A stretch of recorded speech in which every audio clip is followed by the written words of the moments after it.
Good morning, সুপ্রভাত সবাইকে। আজকে নতুন দিনের নতুন ব্লগ নিয়ে চলে এলাম।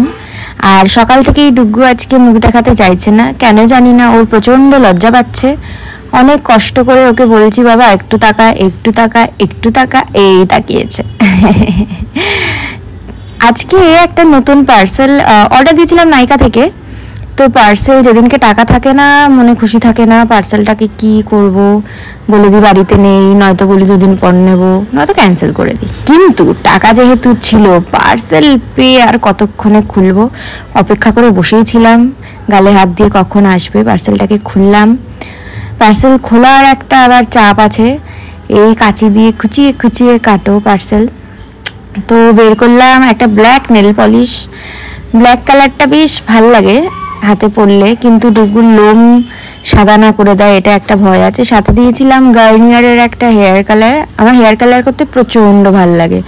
3 দিন আগে প্যারাডাইসের একটা অর্ডার করেছিলাম, প্যারাডাইসেরটা দিয়েছিলাম 3-4 দিন আগেই, কিন্তু সেটাতে কোনো কালার আসেনি। রেড কালার একটা প্যারাডাইসের খুব ওটা ভাইরাল হয়েছিল কালারটা দেওয়াতে। এক ফোঁটা চুলে তোমরা দেখতেই পাচ্ছ কোনো কালার নেই, কোনো কালার রেডের আসেনি। যেরকম চুল ছিল বরঞ্চ আরও ব্ল্যাকিশ হয়ে গেছে চুলটা।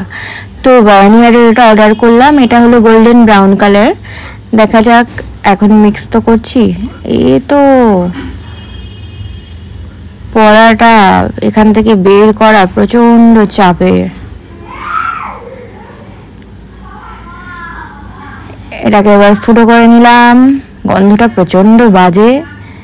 চলো এইবার দুটো 1:1 মেলাতে হবে।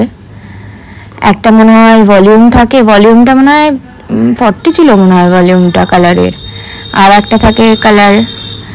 এই দুটোকে 1:1 রেশিওতে মিক্স করতে হয়। চলছে এবার মিক্সিং প্রসেস, যত তাড়াতাড়ি পারা যায়। তস হয়েছে না, আবার গন্ধ শুকলাম, একবার শুকে হয় না। যত বাজে জিনিসের দিকে মনটা যায়।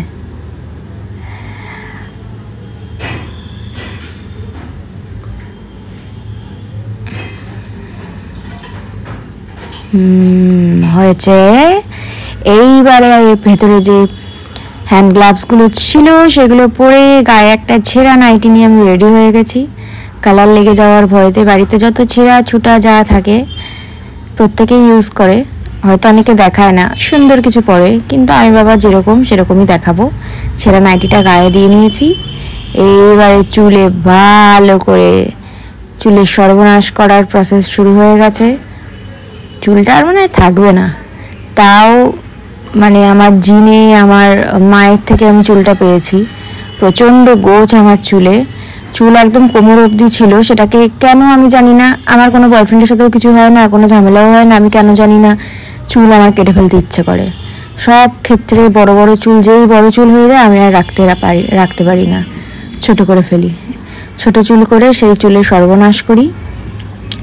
এই আবার এখন সর্বনাশের আরেকটা প্রসেস চলছে। 1 সপ্তাহ হয়নি আমি ড্যান্ড্রাফ ট্রিটমেন্ট করিয়ে আনলাম। ড্যান্ড্রাফ হয়েছিল প্রচণ্ড চুলে, স্পাও করালাম। তো ওরা বললো, দিদি তোমার চুলটা দেখতে যতটাই সুন্দর, ভেতরে পুরো একদম রাফ হয়ে গেছে। তাও লজ্জা নেই আমার, আবারও করছি। টাকা নষ্ট, টাইম নষ্ট, চুলটাও নষ্ট করব। আচ্ছা, কতক্ষণ রাখতে হবে এটা আমি দেখে নিচ্ছি। কতক্ষণ খুঁজে পাচ্ছি না। এমনি চশমা নেই, অন্ধ। হ্যাঁ, খুঁজে পেয়েছি। 30 3 আর 0 30। বাবার চুলেও লাগিয়ে দিয়েছি। বাবা প্রচণ্ড রেগে গেছে।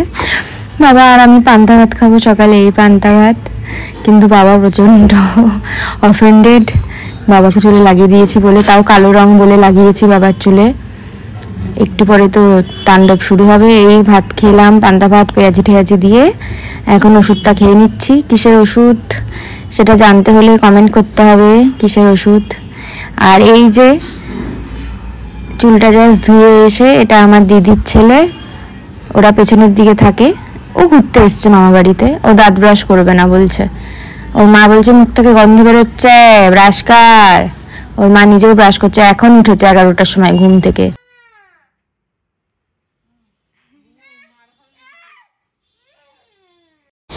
চলো পেঁয়াজি খেতে খেতে আজকের মতো ইতি গজো। টাটা, দেখা হবে কালকে পরের ব্লগে।